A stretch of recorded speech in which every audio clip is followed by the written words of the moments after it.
Hi everyone. So today we're going to be talking about tax. And we're not talking about VAT. No, we're talking about tax on the money you earn. Now most of you will not have to worry about this for a good while. But you have parents or guardians or older brothers and sisters or aunts or uncles or nannies or granddads or somebody at home will tell you all about the tax system. So I'm going to try and explain it in the simplest way possible. Okay. So some of you might have already done some basics from this from business, but I'll go through.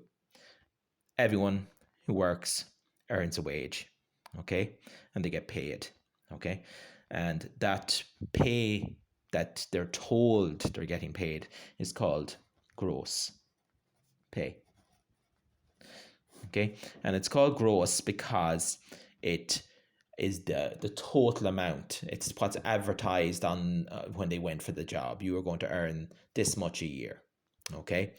And the gross means nothing's been done to it, nothing's been taken from it. It's just there in front of you. Okay. Now, unfortunately, the government comes along and they need you to pay tax in order to fund services and all those brilliant things that we have to pay for. But the government is very good. Okay. So the government tends to decide to break your money into a number of different streams of tax. Okay, so the first thing I'm going to do is I'm going to explain the basic tax system, and then I'll go back in and I'll show you some of the extra taxes that they don't tell you have to pay, but you do have to pay. Okay, so the government will split your money into two piles in order to tax it. One will be called the standard rate, and one will be called the higher rate.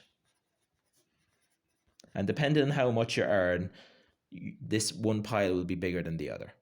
Okay, if you earn an awful lot, both piles will be big. If you earn a very low amount of money, the higher rate pile will be tiny, and most of it will be in the standard rate pile.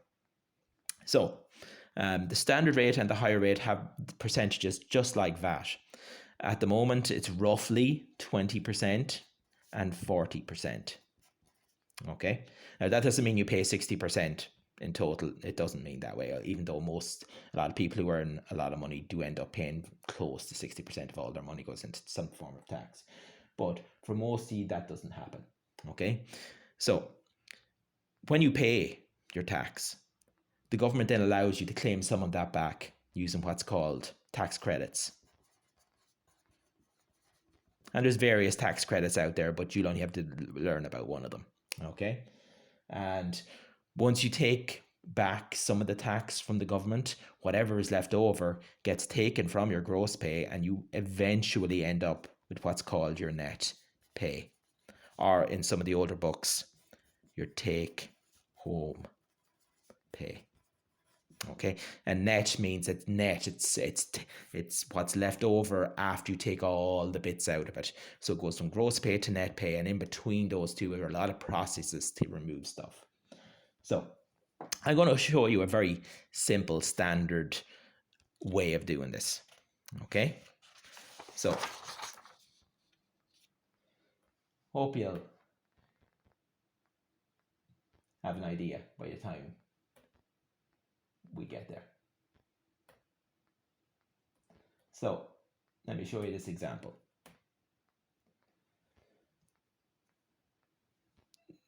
I'll try and find a nice one now for you. Let me find a nice one for you.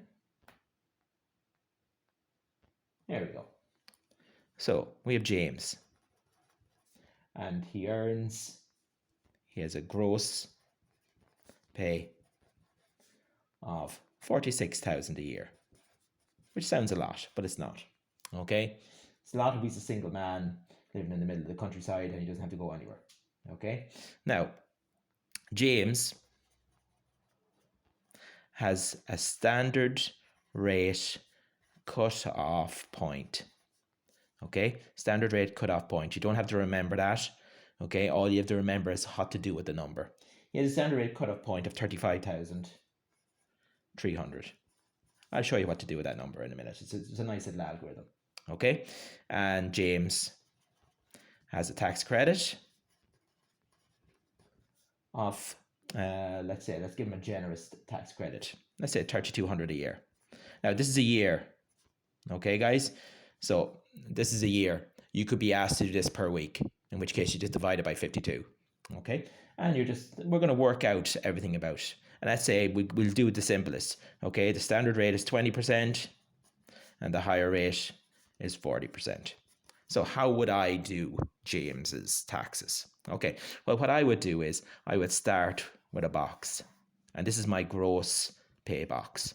So I'm just going to put 46,000 into this box. That's how much he has. Now I'm going to split his pay, and I'm going to split it based on this cutoff, because this is the cutoff, the point at which he goes from paying the standard rate to the higher rate. So I'm going to create 2 new boxes, and into one of those boxes I'm going to put this amount. Okay, so you're thinking to yourself, okay, well, what am I going to put into the other box? Well, what I'm going to put into the other box is this amount minus this amount.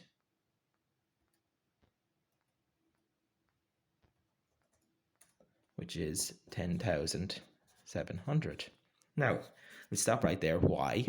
Okay, well, think about it. He's going to pay his money. Remember I talked about the 2 piles. Some of his money is going to be taxed at 20%, in fact, the majority of it. And then anything over that will be taxed at 40%. So I've made 2 piles based on his cutoff, the point at which he cuts off the 20% and moves in to the 40%. So the first 35,300 euro he makes will be paid or will be taxed at 20%, and every penny over that, in other words, all of the remainder, will be taxed at the higher rate. Now, sometimes you don't have a higher rate, you just have one rate, in which case you'll do this sum with just one side of this algorithm.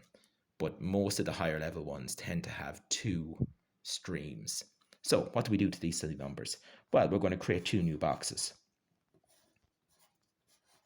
And this box is going to be at 20%. And this box is going to be at 40%. So that's how I'm going to create these 2 new numbers. Okay, so 20% of this is going to be quite easy. So it's just going to be type it into your calculator, 35,300 multiplied by 0.2, and you get 7,060, and then 10,700, and we're going to multiply that by 0.4, and that's 4,280. So there's the tax he owes in 2 different piles, gotten from my 2 original splits of my gross pay. What do we do to them? Well, we add them. That gives us our total tax, or gross tax in some books. So let's add those 2 numbers. Plus 7,060, and he owes a lot, 11,340. So he has to pay that, but the government says he can claim back this amount. So I can subtract the tax credit. So I'm going to subtract 3,200 from it. And he really only owes 8,140. And that's his net tax. That's the final amount of tax he has to pay. Okay, so you think to yourself, well, how do I figure out my answer?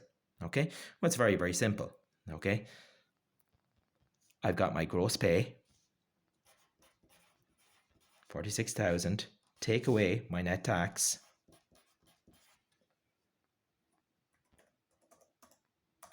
and this 37860, this is my net pay. This is what I will take home. That's not what I was told I was going to get. It's nearly 9,000 less. It's actually 8,140 less. But that's what I was told I was paying. And that's what, if anyone asks me how much do I earn a year, that's what the number they'll all tell you. But this is the real amount that they owe. Now, if there's no higher rate, then this will be missing. I'll just show you here. Okay. This would be missing, and the same sum will apply. You'll just go down this route. You go down 20%, you won't have to add anything, so that'll be gone. So it'll just be that number minus 3,200 equals whatever that number is, and then take that number from 46. Okay, if there's only one tax route, but if there's 2, This is your algorithm for doing it. You can see it's a nice algorithm to remember. It's very symmetrical. 1 becomes 2, add them, take away 1, final, and then take from the top. Okay? You can just draw this out of memory and just fill the boxes as you go along. So that's your very, very basic tax.